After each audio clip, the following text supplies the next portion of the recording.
people, and hello, my little rookeries, and how are yous? I am Fumblebottle, the Dream Penguin, here to bring you the comfy season on the plushy hugs you could ever need.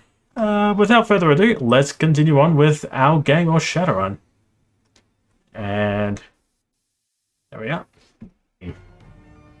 Now, if I remember correctly, Auntie has managed to find a little bit more information. Revelations.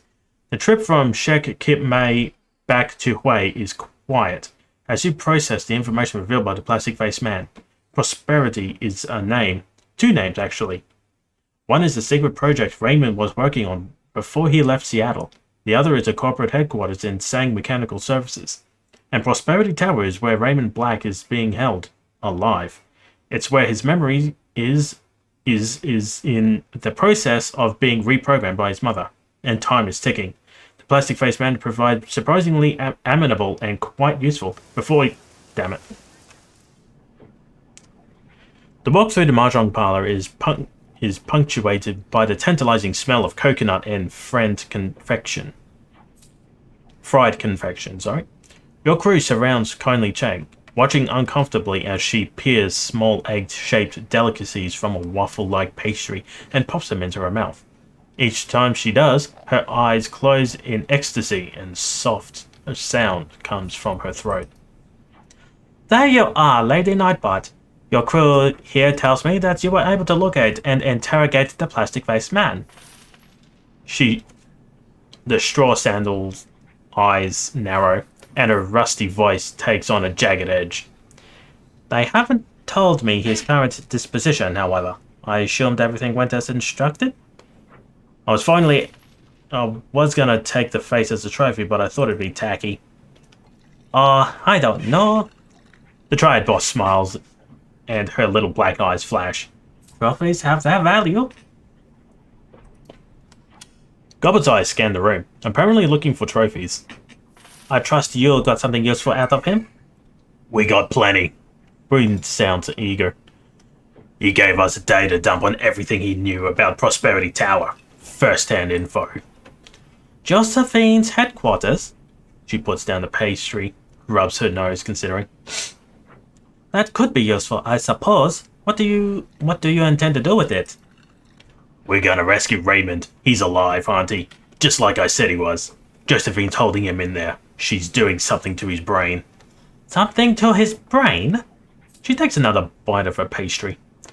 What an odd bitch up till now.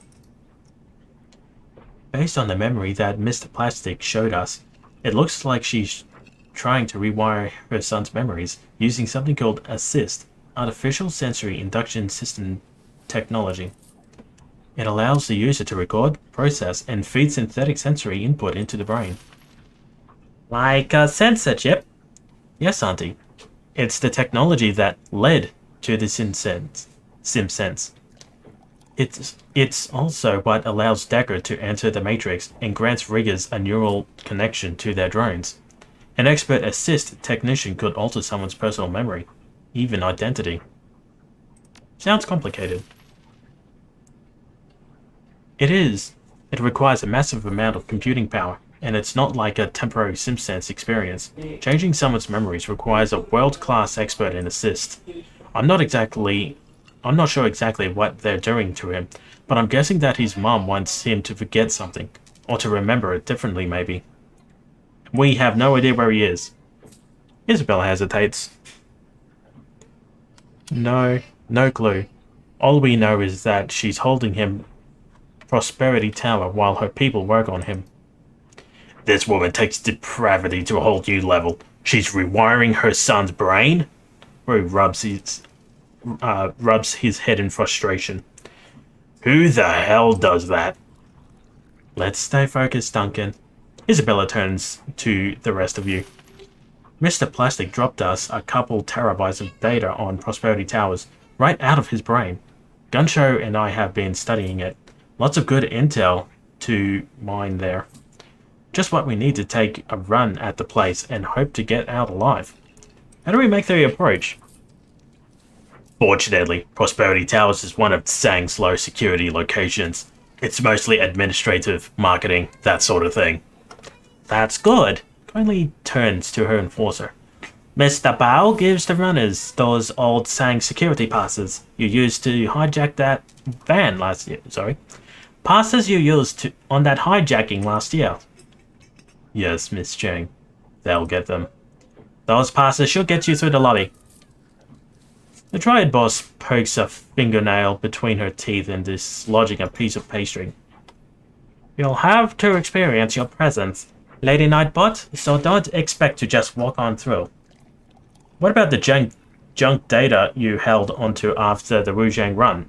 Isabel, anything in there we can use? Good thinking, and I'm already ahead of you. I scoured the leftover Wuzhang paperwork and found a way to change the status to special couriers. We can use that to pose as a third-party Wuzhang users to deliver important packages. That'll work for a while, but we can't expect it to stay covered for long. One way or another, things are gonna get hot. The loading docks sound like just the edge we need. Things are complicated enough. Let's keep to the direct approach. Let's go to the docks. Okay, I'll get us booked into the Sang system and print off some matching papers. We'll need a van to make it look legit. Bow? Consider it done. Talk to me about the security setup. How do we get to Raymond? The key to this operation are the 3 security stations located on different floors. The matrix system in these security stations are the command and the control hubs for the entire building security. As such, they're the best place to find out where Raymond Black is being held. That's all we got on his location? All we know is that we are being held somewhere called Lab 12. But where that is or how to get in there is something we'll need to figure out on site. If things go hostile, the best thing to do is to get to an alarm panel or the matrix security node and shut things down. If we're noticed, we'll have a brief window to cut the link to the alarm system. If we do that, it will isolate the whole floor from the security system. The rest of the building won't know what happened there. If the alarms go off, we cut the link to the alarm system. We can spoof the system tell it we've moved on to another location. That might work once or twice, but if we spoof too many alarms, they'll figure it out. How long is this brief window to cut the alarm? Maybe 30 seconds, maybe less if the network isn't cluttered with traffic. It's there as a failsafe so security doesn't stampede all over the building if janitor forgets to close a door. What about guards? Quantity, training? Standard corp security for the most part, but Sang has a rapid response squad for high priority events. That would be us. Is Gobbett right? Do you think an intrusion into Lab 12 will qualify as a high priority event? Judging by the way Grandma Sang took out Carter, Gutshot, and Nightjar, I'd say she isn't interested in anyone getting anywhere near her son. Expect to see Sang's elite security once we find him. What else do we have on the security stations themselves? Staffing? Weakness? Only one thing worth mentioning. Isabel looks over to Wu. The only way into the security station is with a key card, and guards on each floor carry a card to the station on that floor. So we can get a card by taking them out, but there may be a way of getting keycards. Wu crosses his arms across his chest. Like I said, the security stations are the key to this operation. They provide multiple opportunities to exploit the systems and determine how to approach the rest of our incursion. The security stations are high priority targets. Check. We want to take them fast before they have a chance to respond. Which station do we hit first? The little Decker purses her lips. No way to know. We'll need to take one of them and use it to determine our next step. It's like we have a direction to go find a map. That's all I need to know about security. Let's hope it's enough to give us an edge. How do we stop the assist thing from rewriting Raymond? All we know is that the assist device is located in Lab 12. It's the only one in the building now. I doubt that Grandma will just hand over the passcode to her system if we ask nicely. So we'll need a Decker to access the assist device and eject him from the system safely before she scrambles his brains. Got it. What does the Decker need to do to eject them safely? Like I said, we don't know. We are going to have to improvise. Figure that out when we get there. That's all I need to know. One other thing. While I was helping Duncan verify as much of this data as I could, I decided to collect our marker with Bull and his team of runners. Good call, we can use all the help we can get. Isabella looks up at Wu, her eyes big and round. Yeah, no kidding. Turns out Bull and our runner friends hit Sang a few months back. Low rent smash and grab for another corp, but they got a quick scan of the building's matrix security before they rabbited. They gave us data flags that pinpoint where the security nodes are located inside of Sang's system. So when we jack into a security station, we'll be able to make a direct attack on the security nodes. That could buy us the seconds we need to cut the alarm link. Nice work. Kindly cuts in, licking her fingers with a loud smacking noise. One more thing, Lady Nightbot. While you're in her headquarters, look for anything we can use to incriminate or embarrass Josephine Sang. I want dirt, something I can feed to. An acquaintance. On the Executive Council, someone who stands to gain from it. My first priority is getting Raymond disconnected from the assist machine. Right after I rescue my father. She popped another egg treat into her mouth, and her eyes closed tight with pleasure. Of course, my sweet, of course. Now go enjoy Prosperity Tower. She smiles wolfishly. And give Josephine Sang my regards.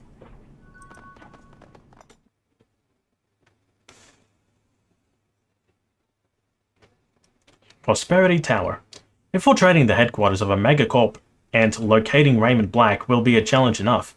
Extracting him from his mother's assist device before his memories are permanently altered is another thing altogether. You hope the MTR South Island line and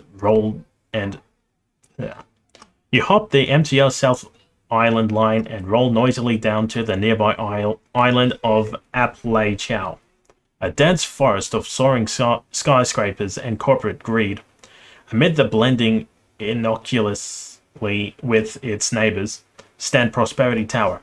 Emerging from the MTR station, you find a delivery van waiting for you, just where Strangler Bao said it would be. You pull the van around the building to the loading dock of Sang Mechanical Services and its CEO, Josephine Sang.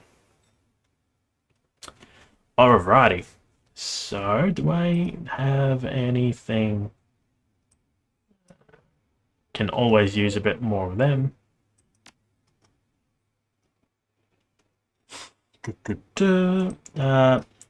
These are always good to have. Spellcasting 8. I thought I got Spellcasting 8. Give me Fireball. Oh. Sad Penguin doesn't get to do the thing.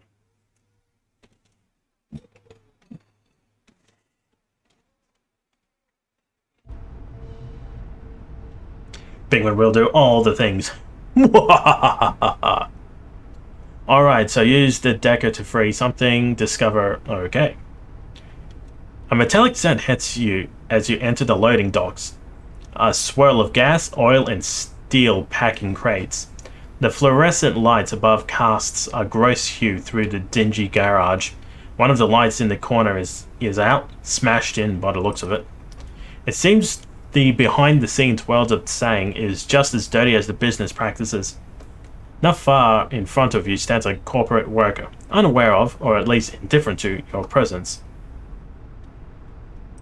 You don't know that? I am the Incredible Penguin. I can do all sorts of things, including die and fail. Security may look light, but we're not in yet. Words will only get us so far. Things are bound to get heated eventually. Just be prepared to cover your ass when bullets fly. We've got a lot to get past before we can get to Raymond. He's right. Keep our objective on sight. Kindly said we can find information on Raymond location in the security stations. It'll be tricky getting into them, but once we do, that's also where we can cut the alarm system. Once we find Raymond, I'd be happy to help with his liberation. She wraps her fingers on her cyber deck. Oh, and as for the Sang security pass, we shouldn't rely solely on them. They'll help, but using them alongside our own wits will be most effective. If something goes a bit wrong. Oh shit, no, this is... Oh, wait, no, this is exactly where I needed. Had a mini heart attack. Alright, so... we will just quickly go through.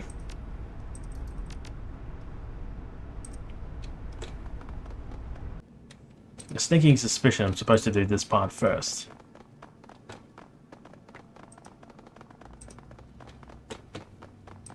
If you're wondering what these circles are, they are for spellcasters. They give you slight, I think they give you additional health, if memory serves, whenever you cast a spell. Standard keycard scanner. Let's bang on the door this time. A muffled, annoyed voice shouts on the other side. What? Delivery from Wuxing. Got your package and receipt right here. All deliveries go through maintenance manager. Her office is right around the corner. Got a big sign on front. Can't miss it. Alright.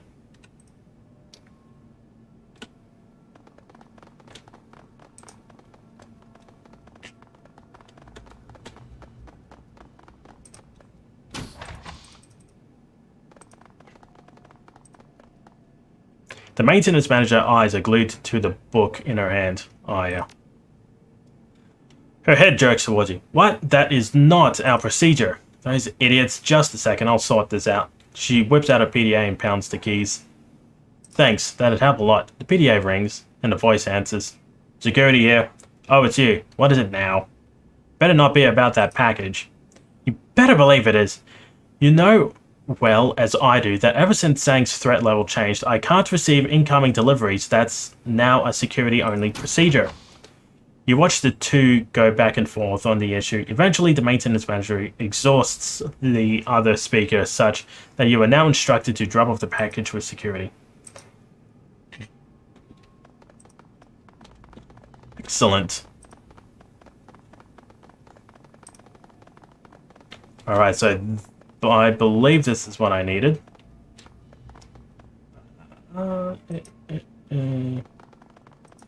This is where I needed. Have Isabel jack in. Confirm. Alrighty. Ooh, 300. Oh, yeah, I remember this one. This one has, like, massive pains in security and getting things done. Just... whoop. Thank you. Optional, explore the core system. I will at one stage. But I believe I need to go here. Ooh. I forgot about this one. Alright, so let's go with one of these. And one of them. And let's put you here. You can come here.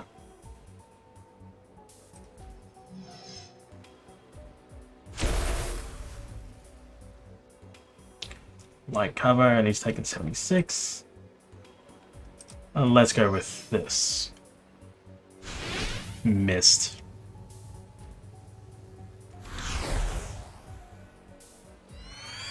Accuracy plus 15. Alright, so I need Isabel to go around here.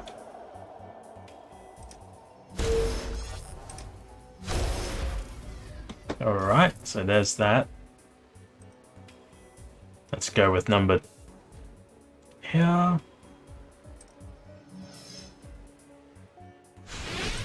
Oh, come on.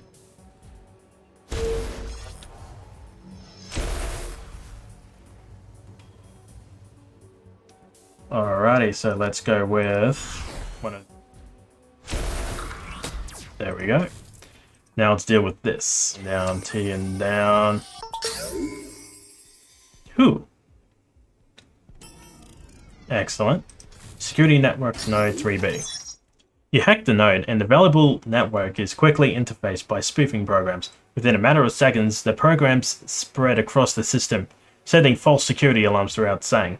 The security network is becoming less and less stable. More guards pick up the summons to locate each alarm's origin, but they continue to only find dead ends.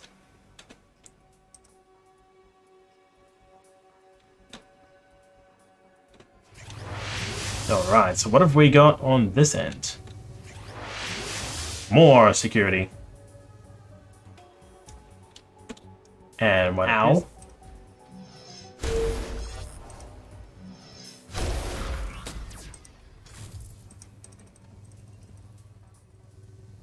Ooh.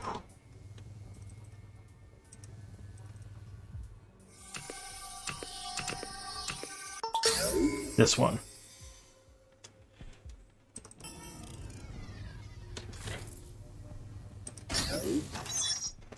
Internal announcement. Sang security increase. The Sang company has increased its security measures in the company-wide movement to protect its investments. Sang's actions on this matter are to remain company knowledge only. Any mention or leak of this information will not be tolerated. Employees found guilty of divulging said security involvement to outside parties will be blacklisted and purged from Sang Mechanical Services.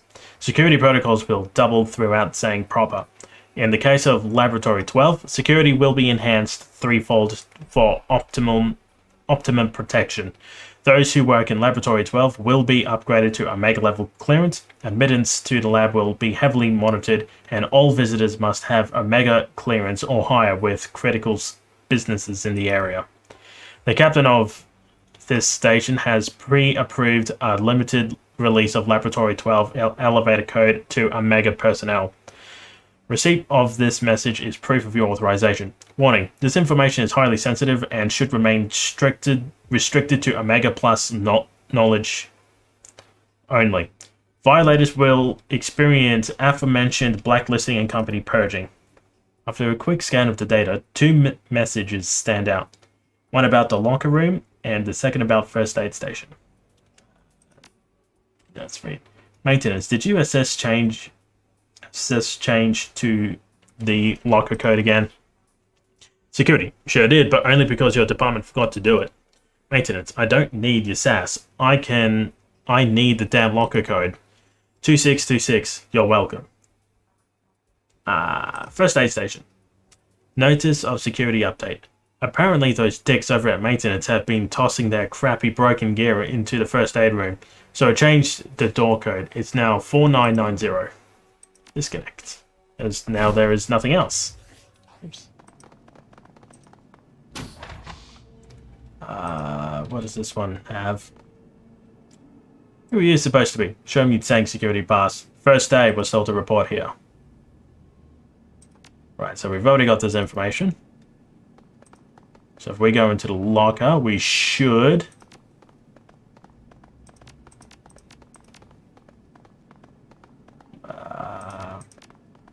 do 7. Put on uniform. Gone through that part. So let's go through main security. Let's see what it is that we can do from here.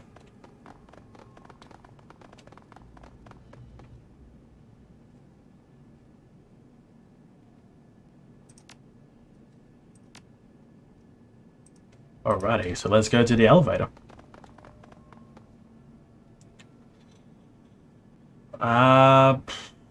Thematical research. This does not look terrible at all.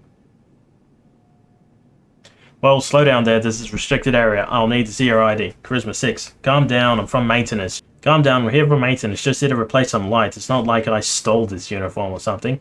Now, if you don't mind. His uncertainty turns into an embarrassed chuckle. Yeah, you're right. Between you and me, sometimes security can be a little overkill around here. Anyway, I won't hold you up. Good luck. Okay.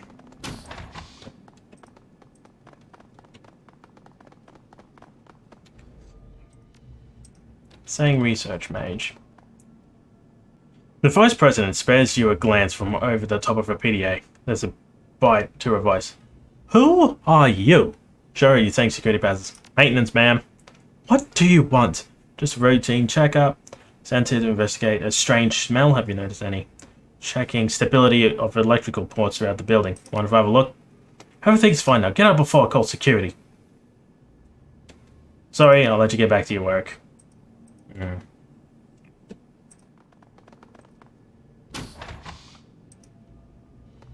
Saying researcher.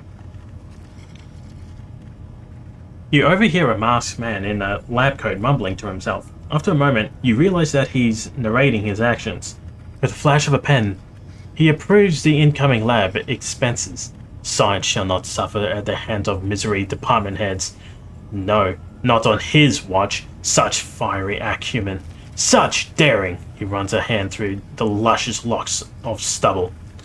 The women swoon, the men swoon. He is a man to humanity's last hope.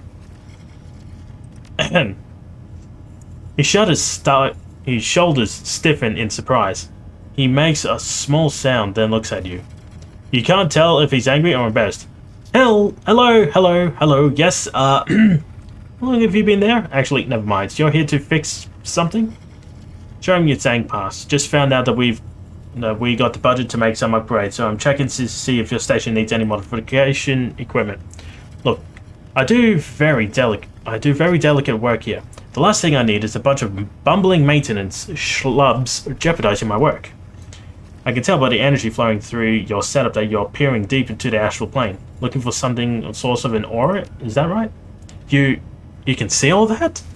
His baffled expression quickly morphs into one of ecstatic delight. No one else gets it. How crucial this project is. It's been so long since I've met anyone who understands my work here. I don't know where to begin. It's genius, really. Well, I invented it, so I'm the genius. But the contraption itself is nothing short of spectacular. It uses advanced sonar to, in layman's terms, etch out an image of the astral plane. But instead of refracting off physical objects, it refracts off magical energies. Interesting. I know what you're thinking, but why are you digging around the astral space, Wendell? Unfortunately, I'm not at liberty to discuss those details with you. I've been entrusted with this task, and I take my job very seriously. Is that right? I know I can see the disappointment in your face. I suppose I can let you where I store the information. The sonar scanner are oh so cleverly transcribed into a separate terminal that is constantly updating the result. This technique allows me to paint a picture of an abstract space. Revolutionary! Wouldn't you agree? Yes, of course you do. You understand. I do? Hey, don't distract me. I guess? Yes, I do like this NPC. I'm sure you're wondering how I use the data to discern energies of value from negatory ones inside astral space. Well, it actually relates to my sonar system. A minor adjustment that I made to it sounds wave features refines the oscillant signal and, in turn, alters my results. As the sound percolates throughout the other plane, only energies of substantial magical strength provide enough resistance for the signal to refract information back to my terminal. Huh. He leans in, his voice drops. To be perfectly honest, I actually got the idea from a video game, Magic of Evermore, The Awakening. It was incredibly popular decades ago. Have you ever played it? No? That doesn't matter. You want to have played it, you already get it. We're kindred spirits, you and I. Just like Bulgar the Great and his pox-faced friend, Pukok. Tell me more. Well, part of Meta's battle system involved an other world where the flights took place in a complete darkness. You had to do a sweep attack with your ringing axe to see the opponent. The audible attacks would not pass through lesser objects, but not the actual energies of your enemies. The gameplay was crap, but the concept was there, and one day, on my 239th playthrough, I realized that its mechanics could be applied to an actual real-world system. It was plausible. Imagine that. I don't want to brag, but there are other scientists in astral research who could accomplish what I've done. But it from the ground up. Built it from the ground up myself. I named the sonar system Balls. Brigid Astral to Lithodocument Sonar. After Meta's hero, Bulgar. He smiles wide, looking thoroughly pleased with himself. You must be very proud. I feel like I can talk to you about anything. You know, I rarely had that growing up. Everyone was so patient with me. I can't imagine why. Obviously, I was a child prodigy. I never outgrew my genius, but didn't seem to make a difference to my parents, classmates, or teacher. No one wanted to talk to me. When I finally got to university, the frat boys were so intensely jealous of my success that they used to bully me. And one particularly harassed me mercilessly with names like Wendell and Vomit Voice. A tear glistens from the corner of his eye. He turns his head to the side and shouts into his shoulder, "Damn you, Chad Bronson. You knew I started wearing a mask soon after I graduated, which I did early. I'm sure you've guessed, so people will think I'm sick and they're friendlier. But even if they started out friendly, the second I open my mouth, they shriek away. I knew my intellect. It intimidates people. I just wish they could see past that. See me like you do." Yeah. You know, someone with your sharp judgment could easily rise through the ranks here, especially with my recommendations in your files.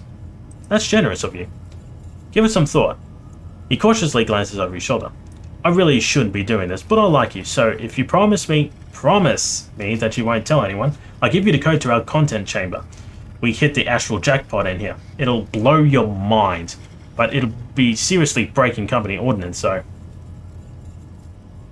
I promise, Wendell. He nods excitedly, mask bobbing up and down. Just don't let anyone see you enter, alright? Thank you very much.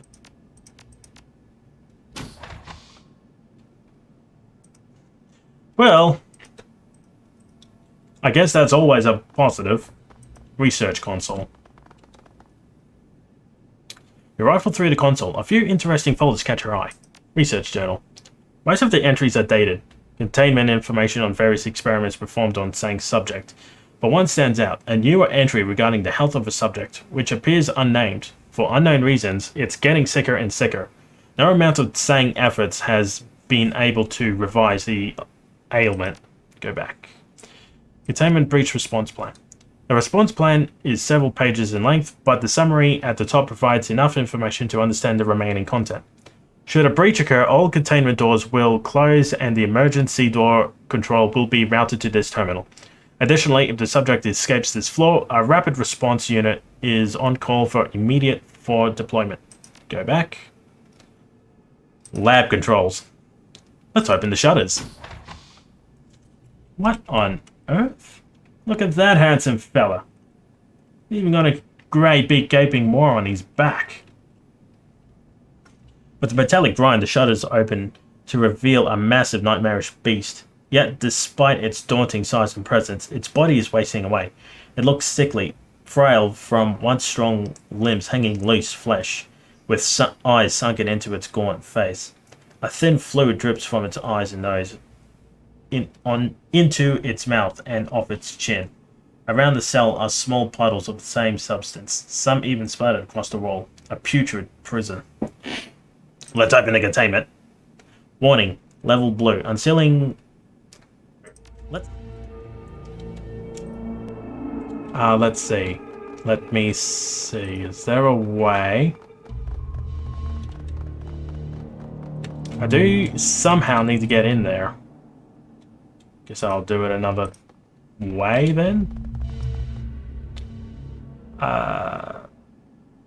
Sales and acquisitions. Receptionist. A timid woman looks at you from a station. Excuse me, ma'am. The Tsang employees on this floor may only be seen through a pre-approved appointment. Not even maintenance is exempt. Do you have an appointment? This will only take a sec. Just need to tweak some air units. She fiddles with an earring. I don't see why not. Just try to have an appointment ready next time, okay? To access the air units, you'll need employees to clear the area. I can get security to usher people out if that'd help. No need to be a bother, I can work around them. Have a good one. You too, ma'am. Why would you not take the help? This would be so much easier. Right, so...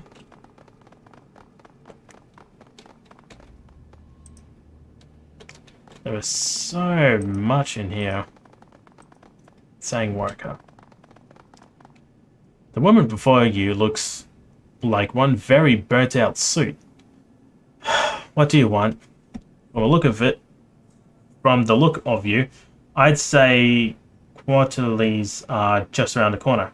How's your team doing? Need to talk about it? She chews up her lips, unsure. With a sigh, she speaks. Yeah, why not? Doubt I ever see you again. I could use a good fencing session. It's the stack ranking here. My team in contracts and acquisition is in deep end, but not because we're slackers like the sales would have you believe.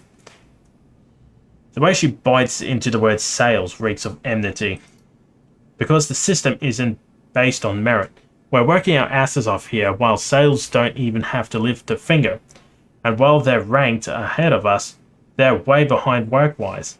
But guess what? Sang doesn't care about it. All they look at are the ranks.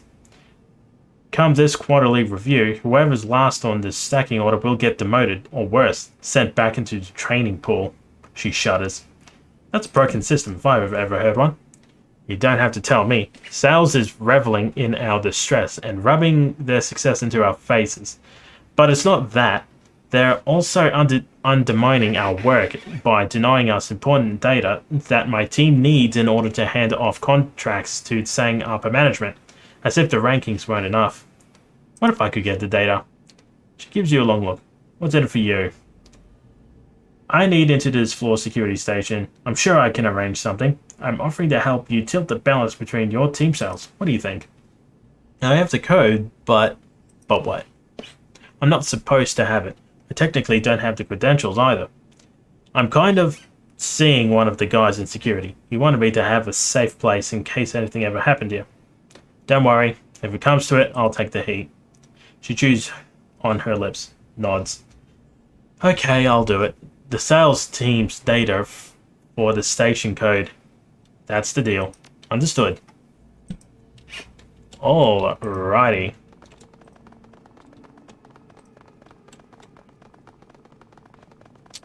I wonder if I can get her out of the room. That might be useful. How can I help you, ma'am?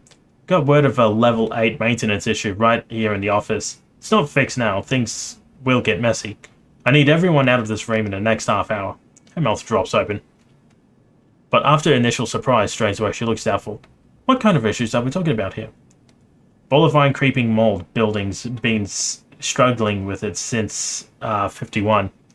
It's toxic if you inhale its spores, and if you get it in your air ducts... She stifles, gasps, and then glances nervously over the room. I heard about that one on the Trid. Her voice rises.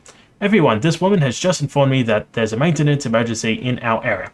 I need all of you to drop what you're doing and leave so she can make the repairs. Excellent. Thank you very much for your cooperation. Data terminal. Isabella jacked the terminal. Isabella smirks and raises her hands, wiggles her fingers in the air. It's weak. I've got this. With a matter of seconds, she's entered the string of commands and transferred several classified files onto the data stick, which she casually drops into your hand. It has been defeated. You're welcome.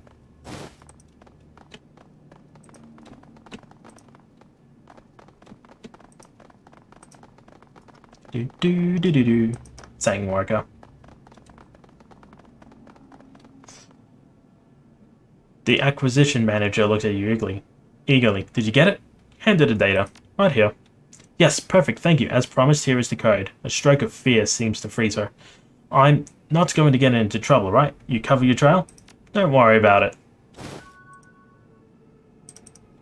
Wait, I can still talk to her? Thank you again, ma'am. If there's anything my team can do to help you in the future, let me know.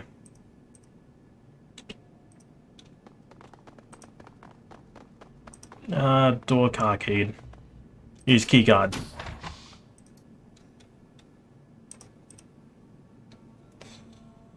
What are you doing here? We didn't call for maintenance. Heard you needed a level 5 tune-up. We've finally got all the parts in, but there are other departments on the waiting list. We can skip you for now, but I'll have to put this station back on the bottom of the list. He back-stiffens. Whoa, there's no need for that. Please, come in. If you could start with that desk in the back, we'd be awfully grateful. Then I'll get to work as maintenance. I'll need access to the security terminal. Should take about an hour for a full installation. Don't wait up. Our terminal? Well, if you have to, but make it quick. We've got a lot of sensitive materials in here. Can't believe he fell for that. Your lie was executed in such an utter lack of conviction that he must be deficient. Shut up, I'm persuasive. You're lucky, that's all. Da da da da da da da. I am doing no illicit activities back here. Nope. As I've always said, we do not do anything illicit on this channel. Oh, yeah. Oh, great, it's one of these ones. Guess I'll try and hide in here. Bother.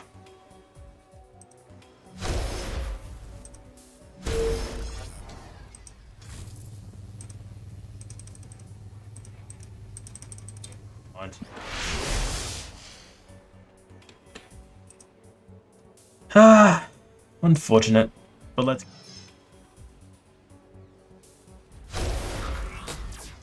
Nice.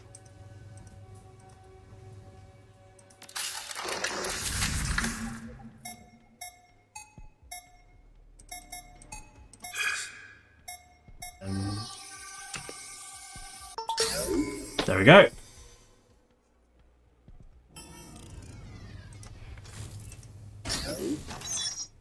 You hacked the node, and the now valuable network is quickly infected by spoofing programs. With a matter of seconds, yeah, did that with the other one.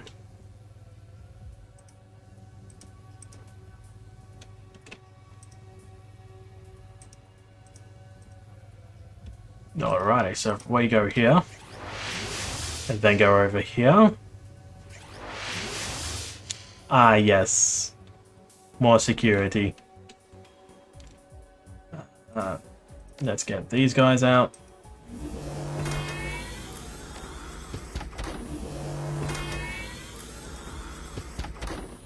That here.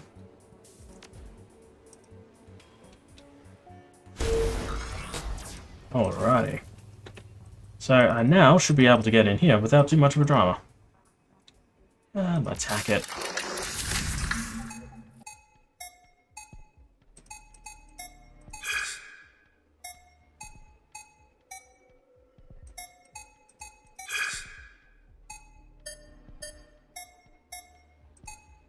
MT. There we go. Easy.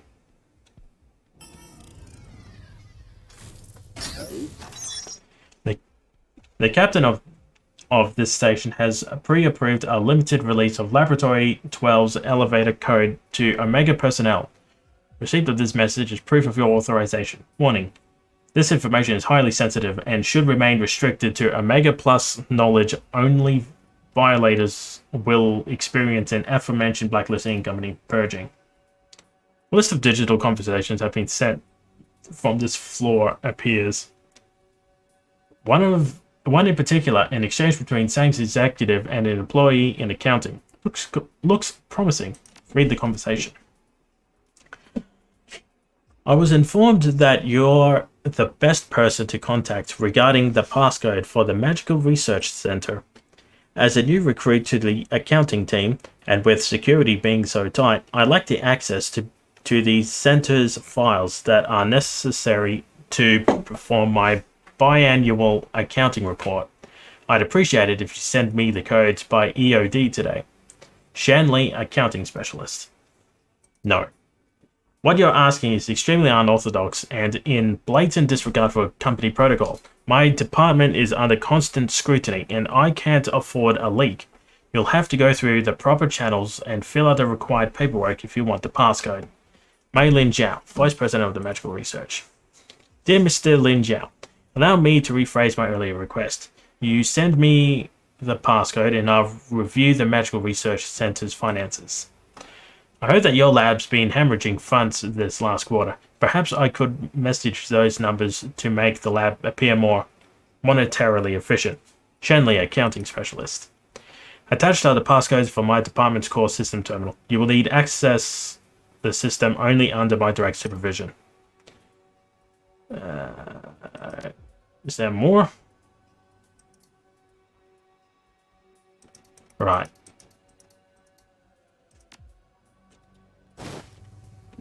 So, whoops. I need...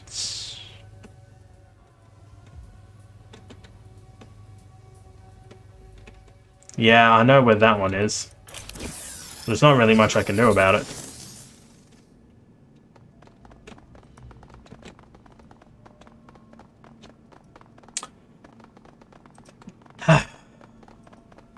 Ooh, what's in here?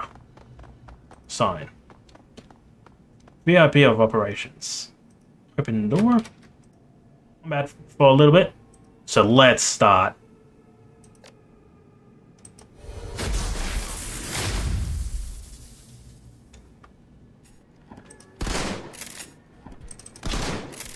There we go. There we go. Right, you.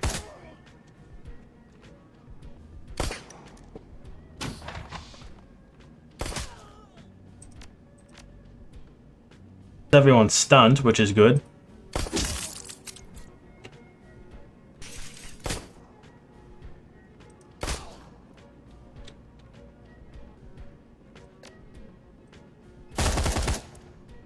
Nice.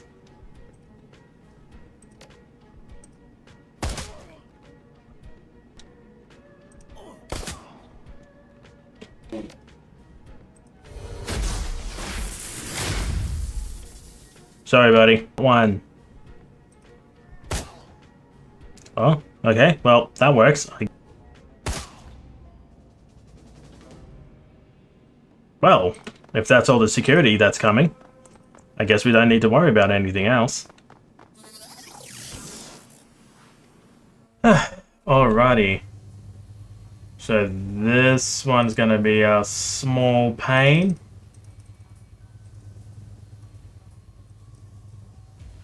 Hey, no.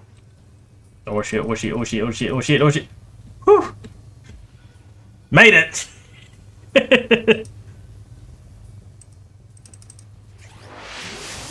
Alright, now this is gonna be somewhat annoying. Whew. So we want one of those to pop up, and we want one of these to pop up.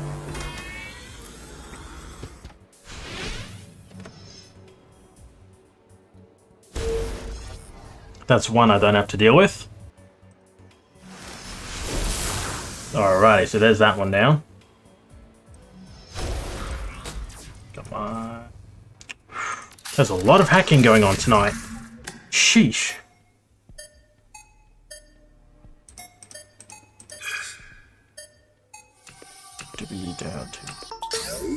There we go.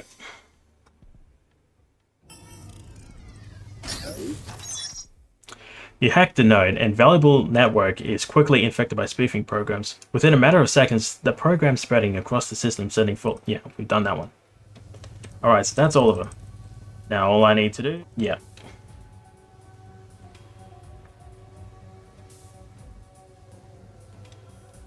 Yep.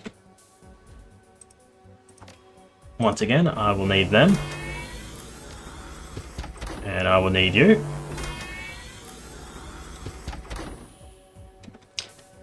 And if I go here, I'll need to use one of these programs.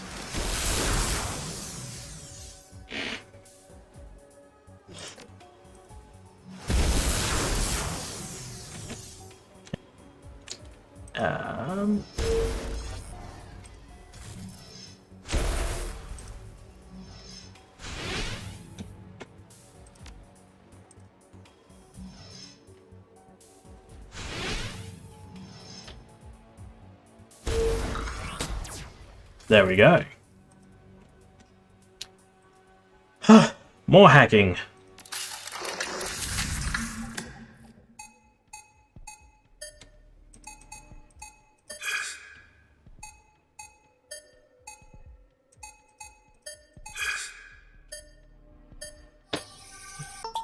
There we go.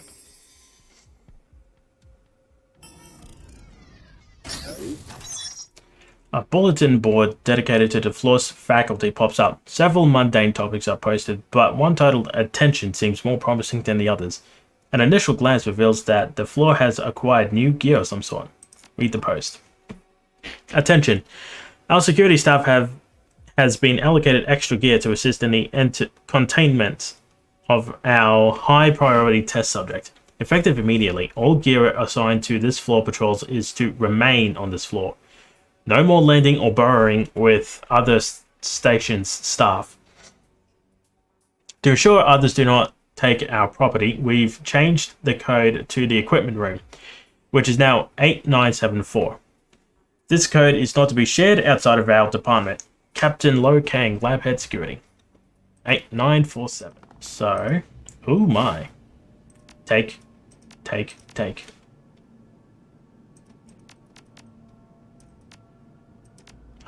Won't let me. Damn it, stash. Pick up. Take and stash. Take and stash. Take and stash. Take, stash. Take.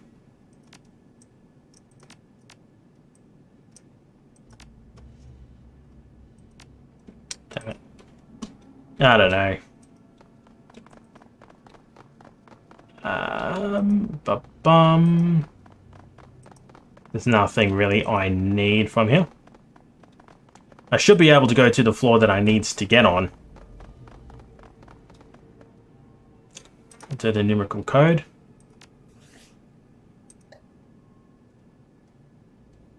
Two 5301.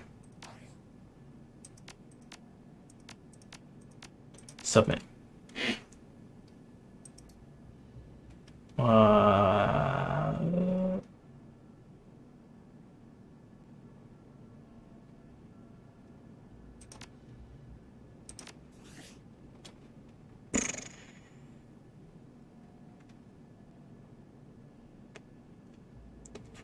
Four, 5, 2, 6.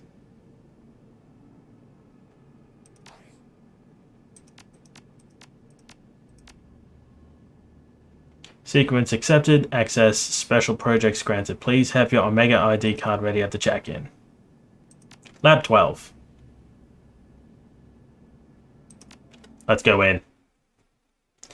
The elevator code acquired. You head into the enclosed space, watching the ceiling access panel closely as you make your way to Lab 12. Light elevator music contrasts sharply with the smell of the sweat and cordite. As the lights on the elevator hit 12, you cover the floor and you cover the door and wait.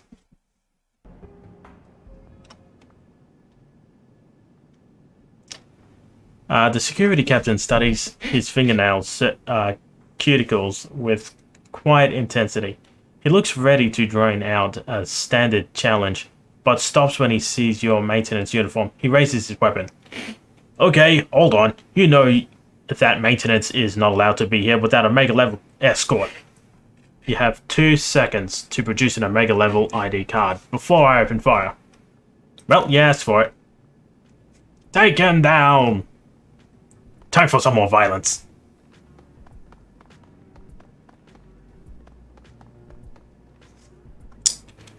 Well,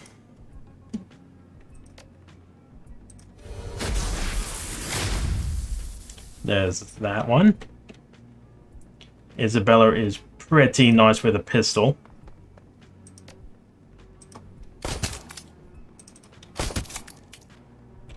Yeah, let's have you, my good sir. Enter that, and I'll get you to hide on the other side of that door. May not be able to do much, but hey, it's something.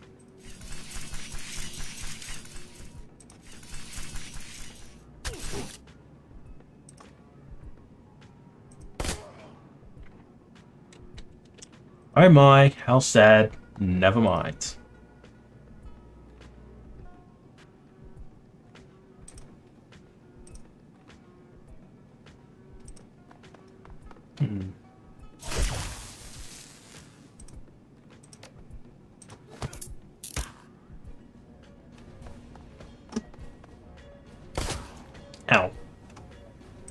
Alright, Duncan.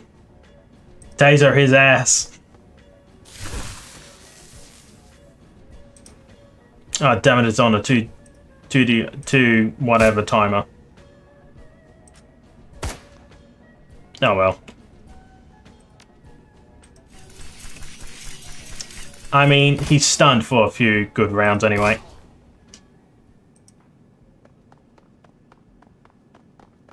Access card. Item has been picked up. Door controls. The door console features only a slot for a keycard. Use access card.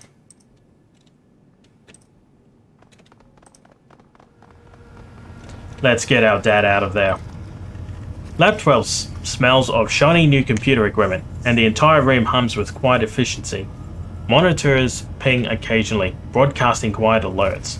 The whole environment breathes high-tech serenity. The centerpiece of the scene is a cockpit-like capsule containing the unconscious form of Raymond Black, reclining peacefully on what looks to be some sort of surgical couch. Wires run from the myriad of assist devices to the back of his head. He takes in the scene. This is the largest array of assist equipment I have ever witnessed. It's quite impressive. Duncan's eyes are fixed on Raymond's unmoving body. His voice lowers to a whisper. Holy shit. Raymond. Let's get him out of there. All at once, alarm klaxons begin to blare. The door that you've entered through slides shut, and you can hear the latching mechanisms engage. It's locked tight. The pounding sound of heavy footsteps resonates from the other side, bodies approaching and moving at a rapid clip. Whatever are we going to do? We'd better do it fast. We're about to have company. Alright. Scrolling through the realms of information on display, you eventually find step-by-step instructions for disconnecting the subject from the machine while it's in the state of operation. The instructions do not look promising. This is hopeless. We can't shut the thing down according to the normal spec. We don't have the time, or the clearance, or the personnel. Maybe if we had a week, echelon security clearance, and an army of lab techs, but we don't. We're gonna have to improvise. You're talking about improvising with his brain? She looks you in the eye. Her voice is deadly serious. We don't have a choice. We come up with something else, or we leave him here. The console awaits your input. Search for a way to perform an emergency disconnection. Eventually, you turn up an alternative motive, labeled deeply unsafe, for removing the subject from the machine mid-procedure. In order to perform the emergency disconnect, you're going to have to reprogram his memory manually, using engrams stored in the assist machine's memory. Doing this through the terminal would take hours. You'll need a decker to guide the process in real time. If you fail to restore Raymond's memories properly, he will suffer catastrophic neurological damage. In the best case scenario, he will be left a vegetable. In the worst case scenario, he will die. Enable the terminal jackpoint and initiate emergency override. Here goes nothing.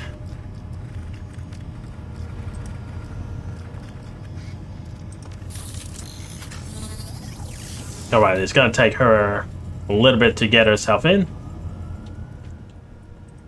This will be fine, maybe. Gonna get you there. Get you to watch the door. You can go there and watch the door. And you can go here and watch the door. And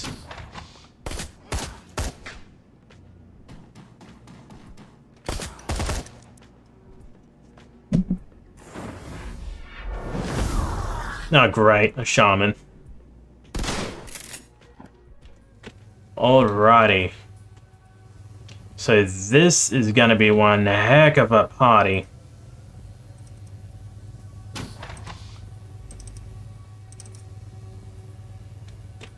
Did that seriously not see me? Let's force it. Alrighty. Right. I'm going to need to go through 1, 2, 3, 4 of them.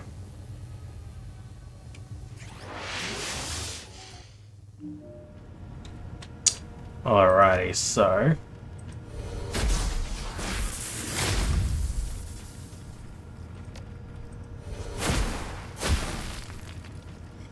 At least there's some damage there. Damn it.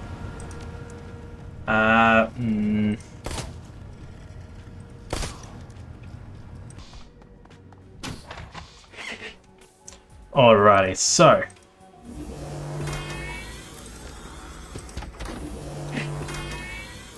Let me...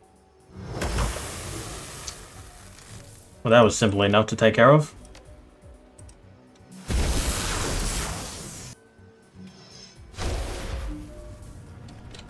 When the hell did he get so tanky? Never mind.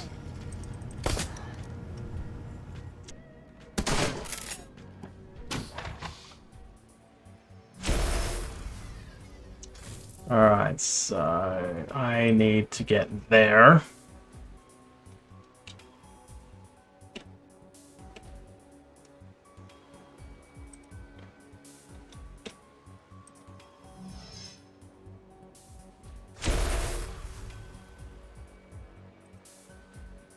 Get you there. Excellent. Force it.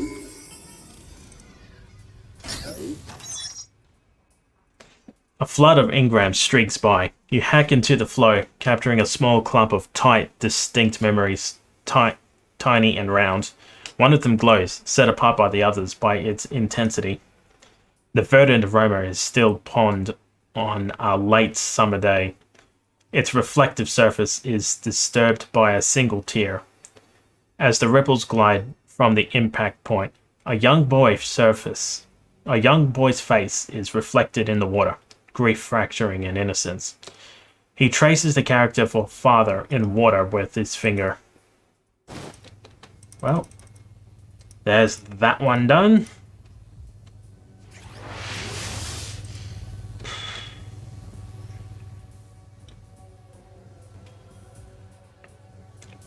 Oh, great. At least it's only these three that I need to worry about. Maybe I should not have done the broken in thing.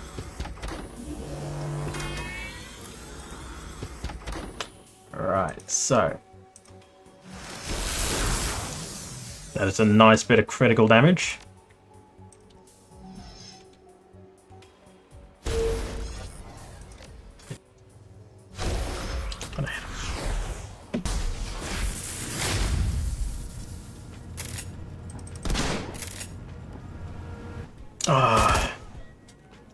Really? Again, we're just targeting her.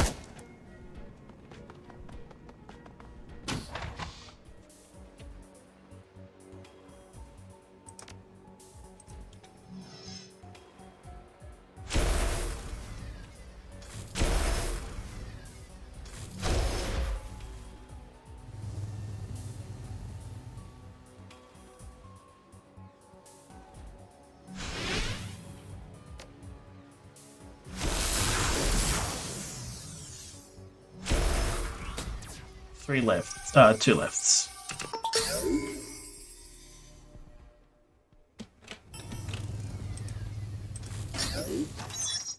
A cascade of engrams tumbles as it streams past. You hack into the current capture, a thick knot of distinct memories, firm and full. One of them seems to move from within, attracting your attention. The youth center's gymnasium is thick with the scent of adolescent perspiration, marked by a steady diet of cheap soy protein. His authority as a youth director is challenged, and although the boy couldn't be more than 12, they stand eye to eye. The boy looks at his graying hair in sneers. "You better know Kung Fu, mister," the pudgy boy says. "I know a lot of things," he replies. "Are you smart enough to learn them?" Alrighty, so back to I knew brute forcing my way in was a trap. But did I listen to myself? No. And another one? Come on! I've only got one of these now.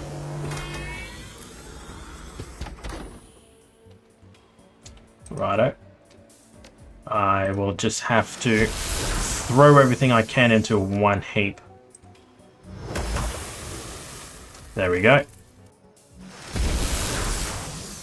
Oh my, critical. That is really nice and really what I want to see.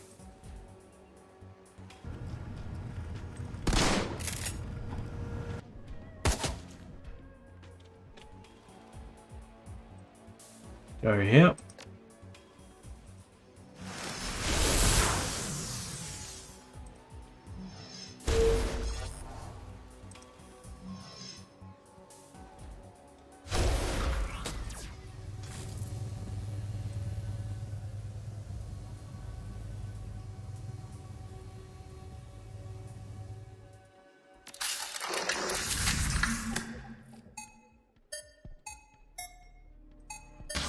Whoops.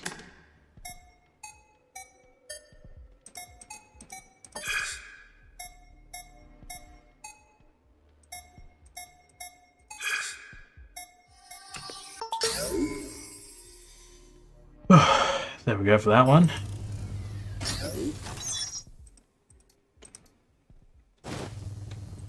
Whew. Ah, shivers!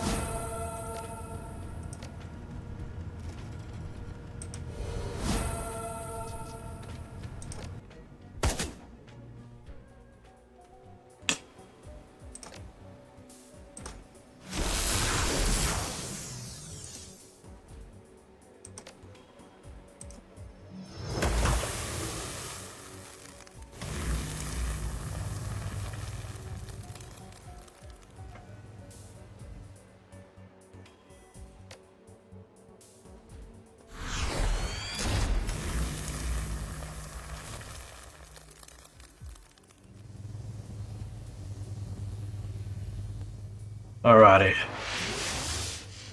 Oh, great. This is fine.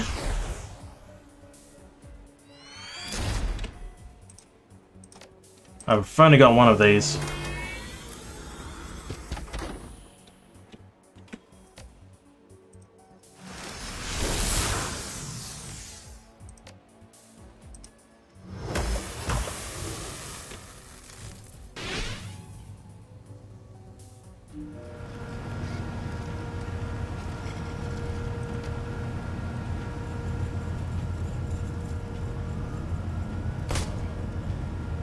Oh, fine.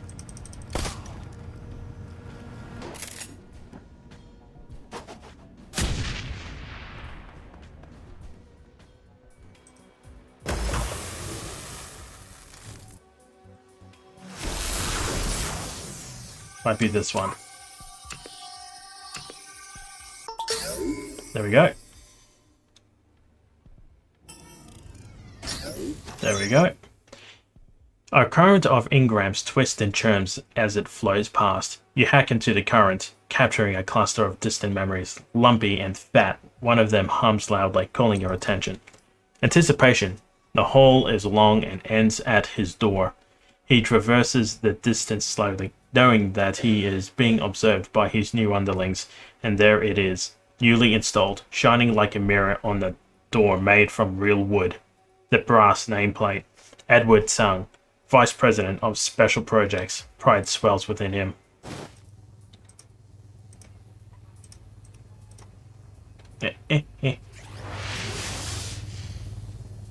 Alrighty. Sung Mechanical Services, Special Projects Division, Control Hub 1. README, General Practices.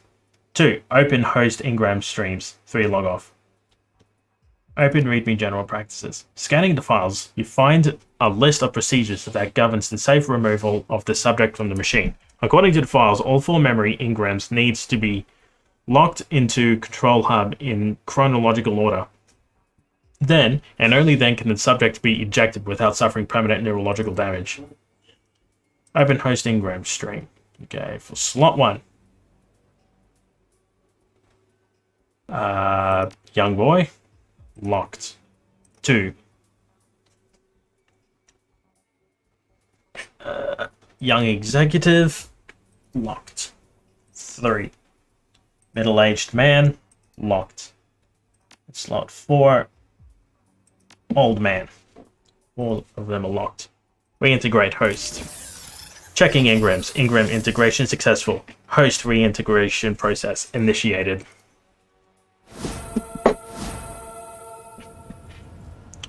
Alrighty. So this should be the last wave. Now that I have all of my... Now that I have all of the peoples working for me again. Well, that failed.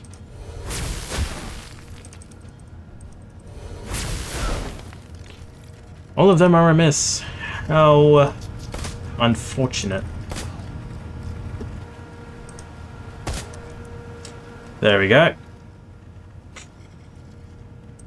Release Raymond.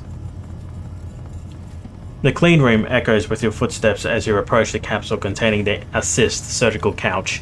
Through the window you can see the last 8 years have not been kind to Raymond Black.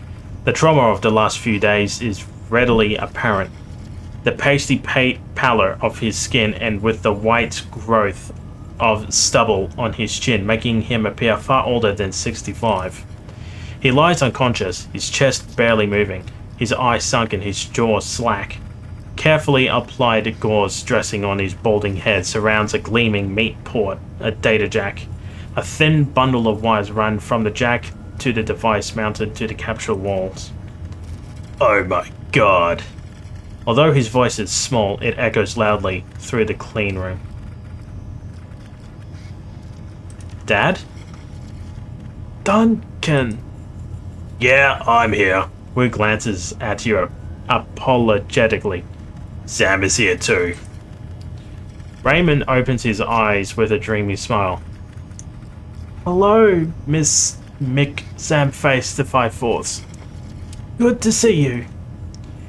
He must be disorientated from the assist program. Looks like we got him just in time. No time to catch up now, Lady Nightbot. We gotta get moving. Let's get back to the boat. I have some questions and I want some answers. Disconnecting Raymond from the assist device proves to be straightforward, as does getting him out of the capsule and onto the cleaning room floor. It feels as if he barely weighs anything at all. Although his breathing is a bit erratic, Raymond seems steady enough on his feet. Lead on, Sam. I'll be right behind you. The guards are talking amongst themselves excitedly as you arrive. Then they instantly alert, exchange nervous glances. The leader speaks up, addressing them all with confidence he can muster. We're the last line of defense, and we're going to hold them here. Do you understand? The guards are clearly frightened, but appear ready to follow his orders. You can see his confidence rising with their reaction. Stop where you are, runner! Drop your weapons, or I will open fire. There's a trail of blood behind me, wider than the South China Sea. You're going to be smart about this and drop your guns. We just took down your whole security network and cut our way through your best squad. You sure this is how you want to play this? The guards will look at his co-workers and nods. No. This is definitely not how we want to play this. Let's just pretend we never saw each other, okay? He takes his finger off the trigger and begins. Smart play, we never saw each other. The guards lower their weapons.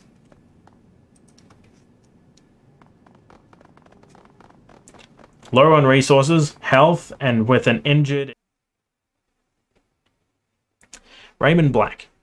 Alarms blare as you hustle Raymond from the Special Projects section of Prosperity Tower, but you encounter no resistance. Raymond unsteadily gropes his way through the corridors of the corporate headquarters, holding onto your elbow for support. Occasionally the old man fingers the gauze dressing on his head with his free hand, wincing when he touches the tender patch. Tense minutes pass between the time you exit the building and enter the MTR station. The team remains on high alert, scanning the streets and buildings for signs of sunk security forces, until, like a stream of cockroaches, you scuttle underground into a cool safety of the mass transit tunnel. You pay the fare, grab Raymond, and make your way to the subway platform.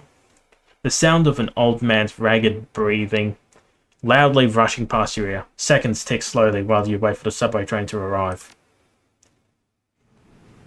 The team hustle Raymond onto the subway car, quietly taking up defensive positions and scoping the platform for signs of pursuit. The old man is unsteady on his feet, but he insists on standing under his own power. He grabs at the railing and holds on with white knuckles as the train lurches forward. A group of tourists sit nearby, conspicuously avoiding eye contact with any of you. Your crew look over that old man with the bandage on his head, over his head, exchanging meaningful expressions. Raymond squints at the odd group surrounding him, but his nod indicates that he understands he's among friends. Weir drags his goggles off his head, bending his knees to get a better look at his foster father. A tangled knot of relief, compassion, resentment, and hurt churns across the young man's face as he wrestles with his confused emotions. Fear for his father's self overcome them. Raymond, are you alright, little man? I fought against the reprogramming. The old man's voice is little more than a soft croak. His eyes are sunken and surrounded by dark circles. His mother medical technology must be amazing. It's hard to believe he's walking under his own power so soon after the surgery. Yeah, well, Grandma's an amazing woman. Her high-tech brain surgery, her ownership of the cops, her execution of my partner and those runners. His face hardens and stands up straight, glaring down at the old man. Oh, and the way she had the plastic face man snatched her own son. Amazing woman. She's a real piece of work, no doubt about it. Yeah, tell me about it. Apparently her son is too. Pain and bitterness drip from Wu's deep, raspy voice. This man, whoever he is, has a lot of explaining to do. Are you ready to start telling us the truth, Edward?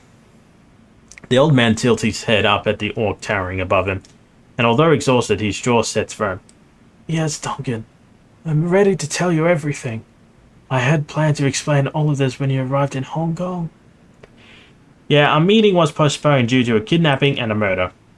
The old man's mouth pauses, and his lips quiver for a moment, but he regains control.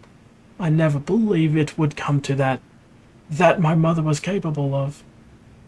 He allows the thought to remain unfinished. The old man leans against the wall of the subway car and gathers his thoughts. He seems to swoon for a moment, but then inhales deeply, swallows hard, and pulls himself erect. My name is Edward Tsang. I'm the only son of Joseph Tsang, the CEO of Tsang Mechanical Services, heir to the company. Before I left Hong Kong, I was the vice president of a special project, the up-and-coming star of the company. If you were the golden boy, why did you leave Hong Kong? Raymond frowns, as if the taste of the words are bitter in his mouth. My division was shut down, disbanded. One of my projects failed. Prosperity. Something you've never seen before washes over the tired old man's face. Shame. You've heard of it. Prosperity. I see. Raymond takes a breath and the laboured croak of his voice drops to a monotone.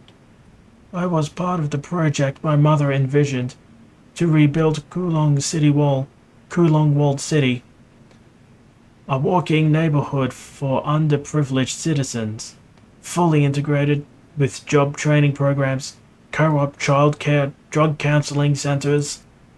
It was a new approach to low-income housing in the East, the springboard to prosperity for hundreds and thousands. Yeah, that does sound like a place I grew up in. Raymond has 20 years away. He doesn't seem to hear her. Mother personally oversaw every aspect of the project to ensure that every detail was executed properly. Chose each project manager herself, chaired regular status meetings with architects, builders, visited the worksite for supervised inspections. She was driven to make her revitalized walled city a success. Yeah, well, she didn't do too well with that whole prosperity, did she? Not true. Mother's planning was excellent, but the walled city wasn't the prosperity project. Raymond covers his eyes with a liver-spotted hand, the dread radiating from him like a stink of decaying meat. Prosperity was something I built at the center of the walled city. A moment later, an invisible grip takes hold of your chest, constricting it, squeezing the air from your lungs. Your vision grays from the edges, and the world surges backwards, leaving you suspended in the distance, on the periphery of reality. Something is hurtling towards you, approaching from the fringe of your mind like a bullet train. It screams overhead, closer and closer, until it is upon you, overwhelming with its presence. And then, nothing. Silence. Until a scream pierces your consciousness, pulls you screaming to its source. You're back in the walled city, the city of darkness. We are getting very close to the ends.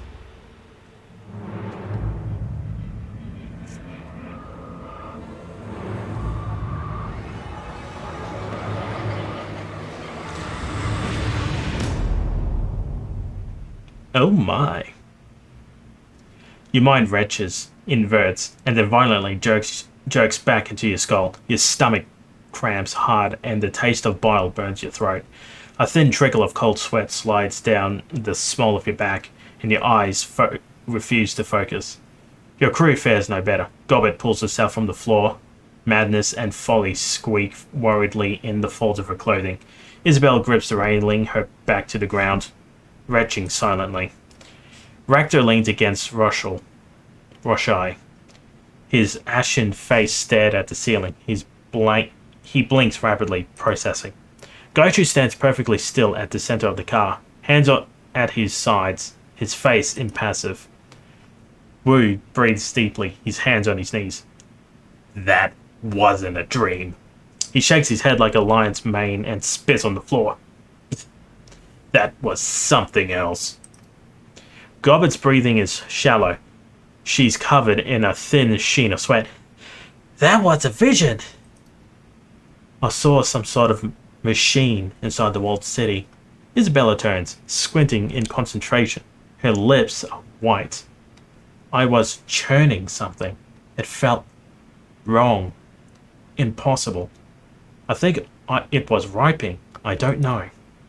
Reality, the old girl shudders. It was ripping a hole in reality. Something in here, my friend. Something has arrived. I believe we just fallen in over our heads. Rouge strains up, drawing the back of his wrist across his mouth. What the hell was that, Raymond? No answer. Rouge spins to find Raymond cowering, his head in his hands, shuddering and weeping. She's here. Place a hand on his shoulder. Breathe, Raymond. Breathe. Shouldn't have waited. Shouldn't have hid. He looks up at you with bloodshot eyes. She's here. The queen with 1,000 teeth. Raymond rocks in place, hugging himself, staring past you at someone only he can see. I left prosperity in there. I left prosperity in there. I left prosperity in there. Uh-oh. Looks like Raymond's gone bye-bye. Shh, Gobbet. Isabel whispers her admonishment. Snap your fingers in front of Raymond's face. Ray! Ray! Back here, Ray! Ray! Raymond blinks, his eyes open. His voice is weak, hesitant, disconnected somehow. Are we in this subway? The right corner of his mouth twitches noticeably. Why is he stuttering? He's not. I used to stutter, and this doesn't sound like a stutter to me. Something else is going on. Could be the visions. Could be the aborted brain surgery. Or some combination of the two. Something bad is happening. Began a long time ago. And I'm responsible. His eyes open widely. The Queen. Prosperity. The Queen with 1,000 teeth. These dreams, visions, they've been coming to you for a long time, haven't they? Yes, oh yes. I've been plagued by the nightmares for so long. Raymond's lips start to tremble. They began years ago, sporadically at first. Vague dreams, wrapped tight with guilt, with shame. Raymond's eyes roll back to his head and closes them tightly. Until this year, when the He searches for the word. the frequency began to increase, then the imagery clarified, started to repeat. Teeth, thousands and thousands of teeth, He sways for a moment, dizzy. and the sounds of suffering began to drown out even my waking thoughts. That's when I knew I had to come back To do what? to correct a mistake I made a long time ago. He puts a hand out and steadies himself on Wu's arm. My fault. Prosperity. All those people, those poor people. When you worked on the walled city? Yes, we rebuilt it in 2031. A new approach to He fidgets with the gauze bandage. low-income housing. I was charged of the special project, an experimental project, one that would help countless people if we're successful. Wu's tone gets a little sharper. We know. We already covered this, Raymond. Prosperity. Shame eclipses the old man's face. You know about prosperity? Yeah, sort of. Wu's tone gets a little sharper. We already covered this, Raymond. We know that it's at the center of the walled city, and that Edward Sang built it. And we have Edward Sang here to explain the whole thing. Right, Edward? Edward. Yes, that's me. Edward Sang is Raymond Black. I know can explain. The beginning, sometime in the 20s, my mother was awarded He searches for the word. the contract. The contract to rebuild the housing development, the walled city. Well, From the result, I'd say your mum kinda blew it. Prosperity failed. Frustration appears on the old man's tired eyes. I told you, the walled city wasn't the prosperity project. Prosperity was the fortune engine I built in the center of the walled city. My special project. Fortune engine? What are you talking about? Wu sneers. You can't create fortune, Raymond. You kinda can, Gunshow. Some practitioners of feng shui believe that you can do it. You even heard of the Bagua of the 8 aspirations? Wu looks at Gobbet flatly. No, Gobbet, I must have skipped school that day. Me too, and I want to skip it. Let's cut to the chase. Keep going, Gobbet. I want to hear this. Gobbet wrinkles her nose at Wu. It's Neo Feng Shui. The master of the craft can map the flow of ki and how it corresponds to different aspects of someone's life. Fame, relationships, creativity, inner knowledge, health and fortune. That's 6. I thought you said there were 8 aspects. The little orc shrugs. I don't remember the other 2, but one of them was definitely fortune. She looks sidelong at Raymond. So, what does your fortune engine do? The fortune engine was designed to improve the balance of ki in the negative ki environment. A negative ki environment? Somewhere shitty, like the slum. Raymond corrects her. Like a low-income housing project. I believe that with the fortune engine, the rebuilt walled city might never become a slum. He drifts off for a moment, remembering. Then he squeezes his eyes shut and lowering his head. But the machine malfunctioned. Malfunctioned how? The mechanisms I created to circulate negative ki in the walled city. He brings a liver-spotted hand to his mouth. It got stuck. Stuck on what? Raymond raises slowly, pulling himself from his crumpled heap. His tone turns instructive. The old Raymond, but this time his explanations is halting and wary. Think of the fortune engine as a sort of propeller blade moving through astral space, circulating ki, keeping it He hunts for the word. fresh. When ki flows, when the rhythm is right, the results are positive.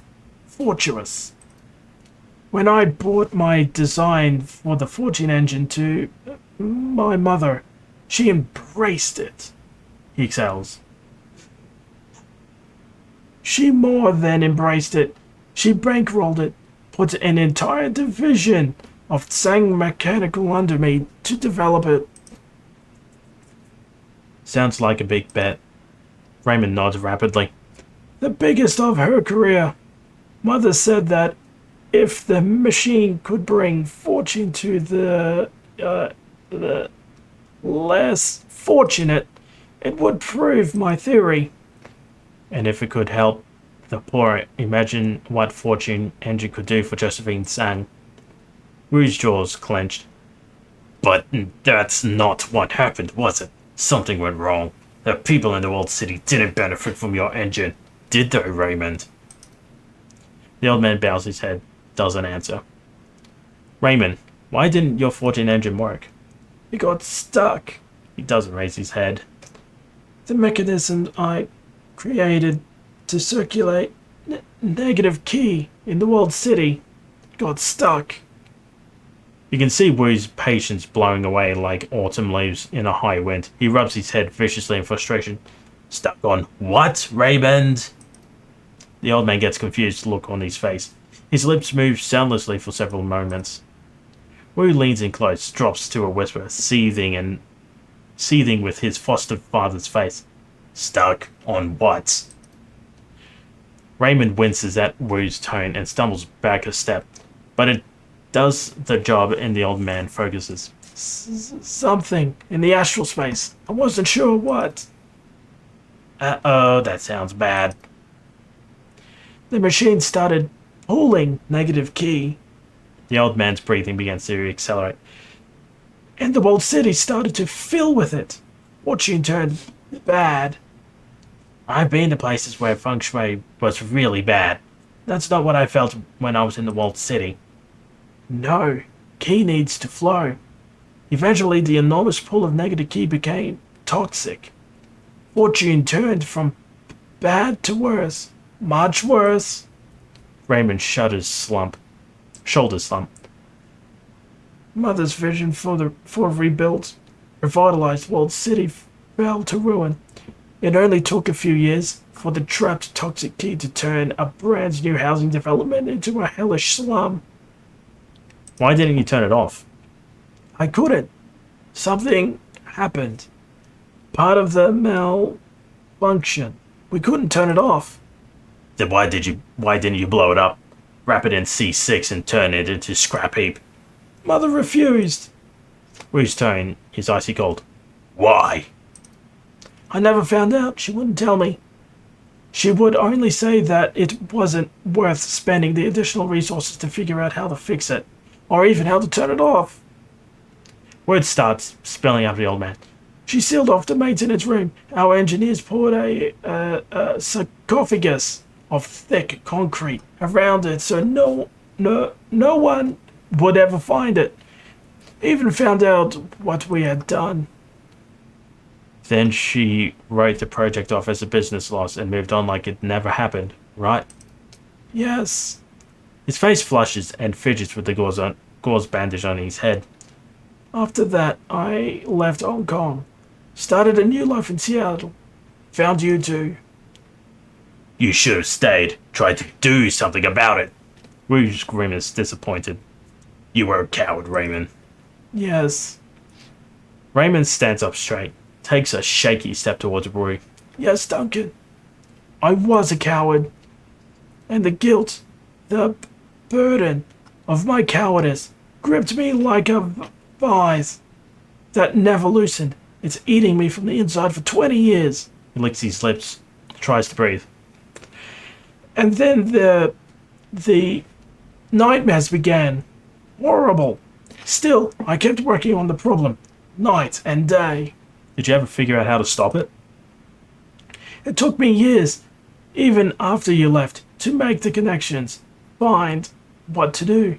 But I did. I figured it out. And still, the nightmares intensified until they became unbearable. I knew I had to come back, fix what I had done. That's why I contacted you, to help me see it through. Rue mumbles something, but all you can make it out is the word coward. What about the rip in reality we saw in our vision? Roman's voice flattens.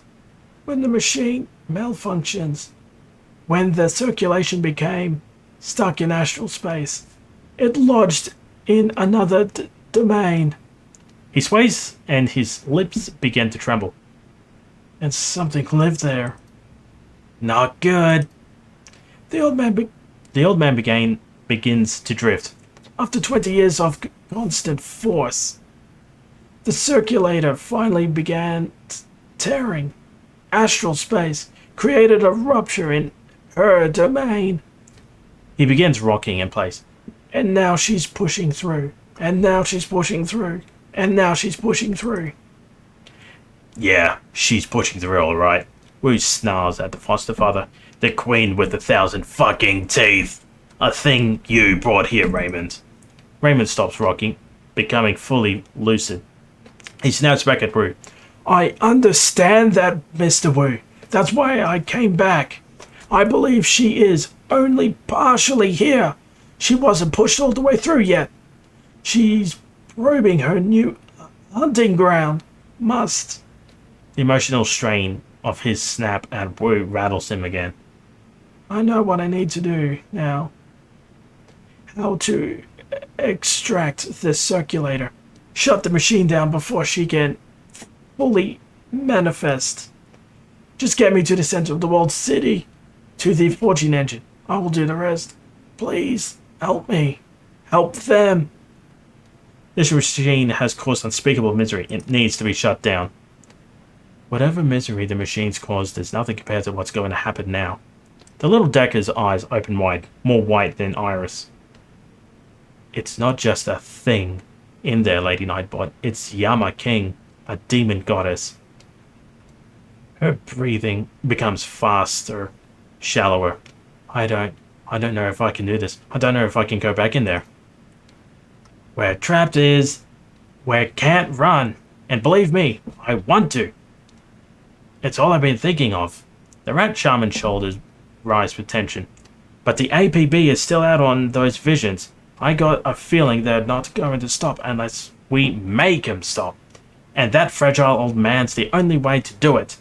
We've got to take him there is. We've got to help him fix it. I, for one, wish to see this fortune engine.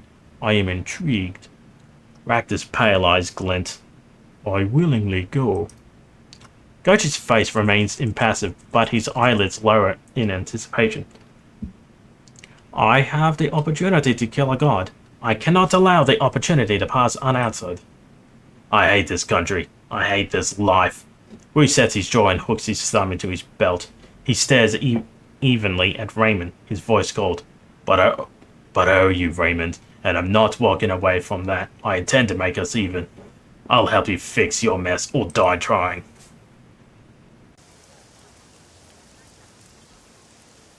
Fear grips the people streaming from inside the walled city. The storm isn't a typhoon. It's something else. Raymond and Wu stand near each other in the rain, staring into the walled city, not talking. The old man looks at you, weary but alert. You look like you have something on your mind, Miss McSam face to 5/4. Are you going to be okay, Raymond? I don't think so, no. I am the product of abortion brain surgery. That, combined with all that has happened, I doubt that I'll ever be okay. I have no idea where I will. Searches the ground for the word. Break. Raymond touches the bandages on his head.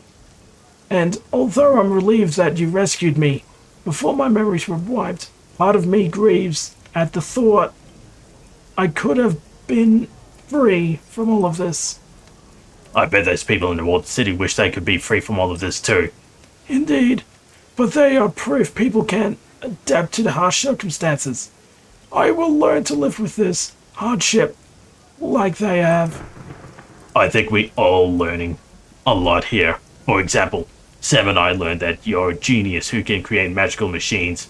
We learned that you have rich, powerful mother on the ruling council of Hong Kong who kidnapped you into reprogramming your brain. and we learned that the two of you are responsible for the suffering of thousands. Pretty big score from my perspective. Did I get everything, Sam? Let him be, Duncan. Sure, I'll let him be. Right after we throw our lives away trying to undo whatever it is that he did 20 years ago. He wheels on Raymond, closes the gap between them. You realize you can't fix it, right, Edward? You can't erase 20 years of misery and suffering. The best you can hope for is to remove the unnatural part of it. Allow that horrible slum to be a horrible without toxic chi, or whatever you said. I'm not gonna push the make it all better button. We can stop it from getting worse. We can stop her. Oh right, let's not forget at the end of this road there is a goddamn demon goddess waiting for us. And I don't think she's gonna be too sweet on the idea of closing the door on her. No, but I'll tell you one thing. I'm not gonna be like him. I'm not gonna run. Raymond cringes at that. He screws his eyes shut, trying to ward it off. But then he's still for the moment, and his jaw sets. And when he opens them again, his eyes are defiant, authoritative. I did what I did to help people, Mr. Wu. And when I couldn't help them anymore, I left and I continued helping people in Seattle. In that teen center, in the slum I took you from. Or did you forget where you were from? Oh, I didn't forget, little man. How could I? With you reminding us of it every chance you get. How you saved the poor little Chinese boy. He lowers his head until it inches from the old man's. After you ran from thousands who looked just like him. My motivations for helping you aren't relative, Duncan. He points a bony finger at Wu, runs it up and down the orc towering above him. Look at you. The results are what counts.